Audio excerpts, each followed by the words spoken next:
For centuries, we've looked up at the dark night sky and seen the stars, and with them, one question, one desire, has always stayed with us. Are we alone?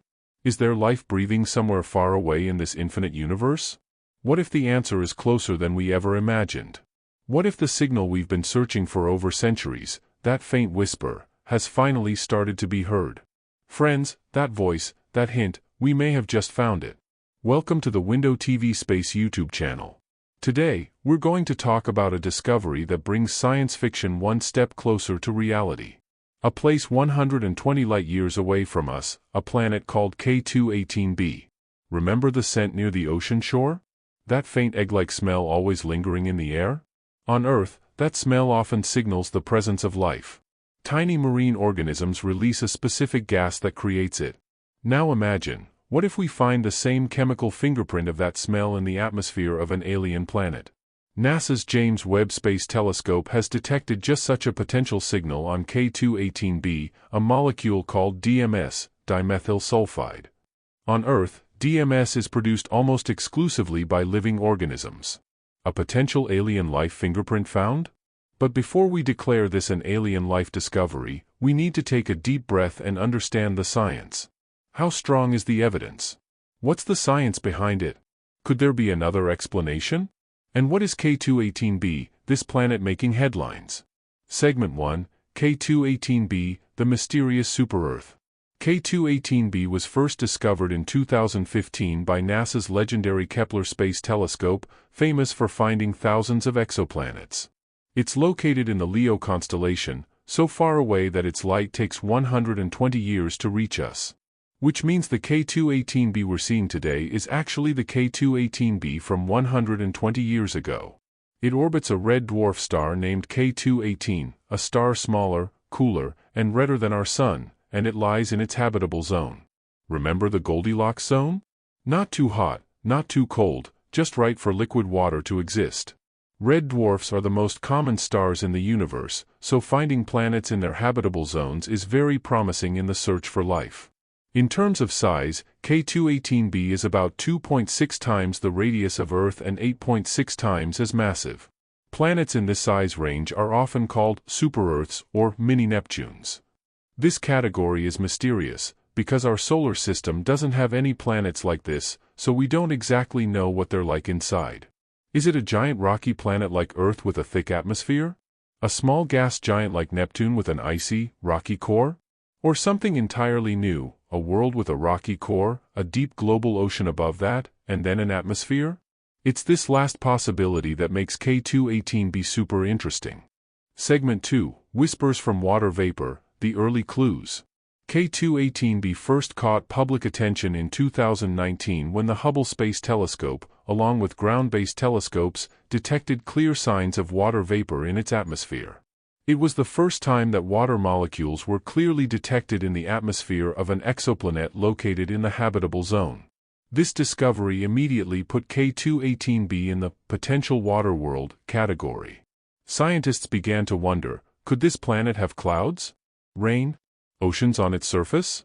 But Hubble had its limitations, it could only confirm water. It couldn't tell us the full chemical makeup of the atmosphere. We needed a more powerful eye, one that could see in infrared and peer deeper into the atmosphere. Enter JWST.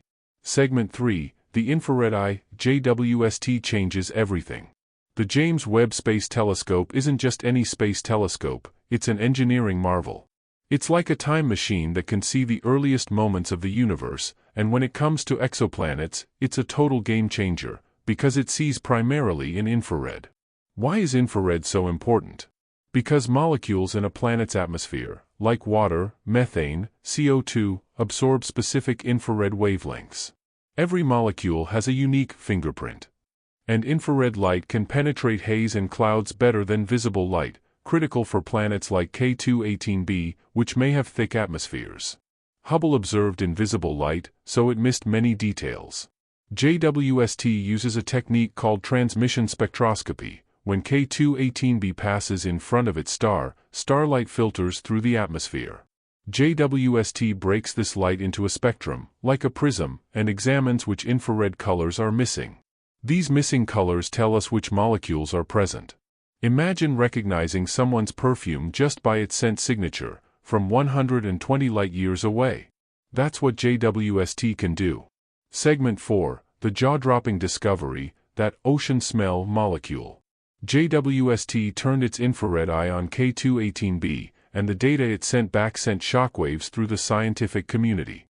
In September 2023, results were announced. The atmosphere of K2-18b contains methane, CH4, and carbon dioxide, CO2, two carbon-based molecules essential to life.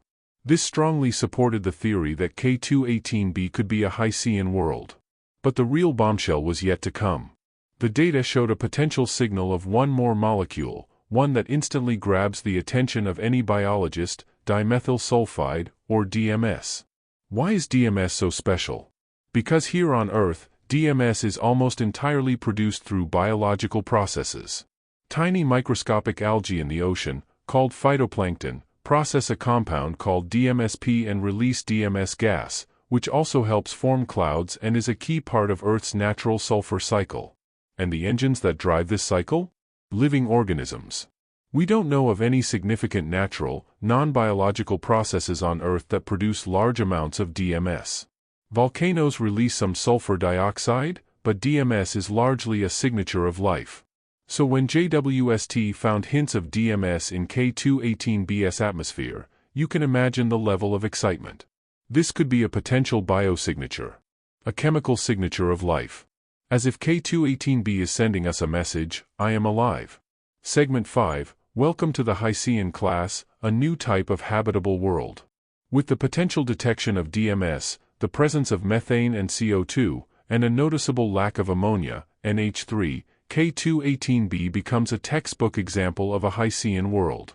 This Hycean concept is relatively new, proposed by Cambridge scientist Nikku Madhusudhan and his team. They suggest that the universe might be full of a completely new class of habitable planets that we've so far overlooked, larger than Earth, entirely covered by deep, hot oceans, with atmospheres primarily made of hydrogen. This is radically different from Earth. Our atmosphere is 78% nitrogen and 21% oxygen. Hydrogen is negligible here. But on Hycean worlds, hydrogen dominates. You might think, hydrogen is explosive, and isn't oxygen necessary for life?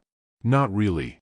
On Earth, many forms of anaerobic life exist, life that survives without oxygen.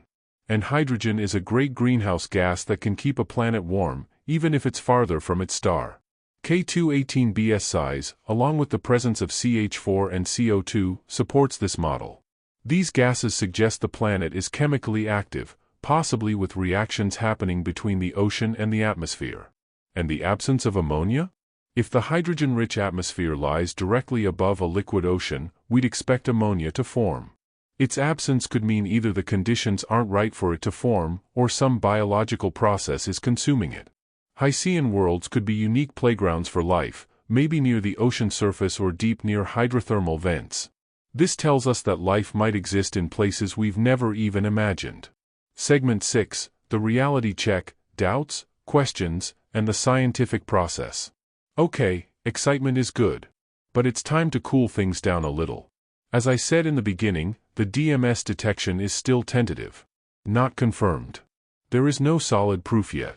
The data from JWST is incredible, but signal processing is complex. That DMS signal might be so weak it could just be instrument noise, or a glitch in the data. The team itself has said the methane and CO2 signals are strong and clear, but the DMS signal is marginal. On the edge. To confirm it, they'll need to observe K2-18b for many more hours using JWST, with different filters and settings, to build statistical confidence that the signal is real. That could take months, maybe years. And even if future observations confirm the signal is real and DMS is truly there, does that 100% mean there's life? Not necessarily. We know Earth's biology, but we don't understand K2-18b's potential abiology.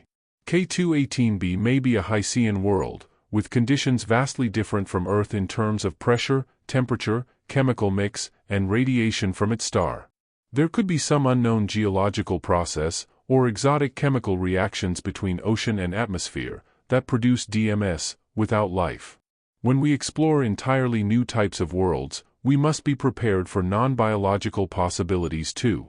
Just because DMS means life on Earth doesn't mean it does everywhere. We must avoid Earth-centrism.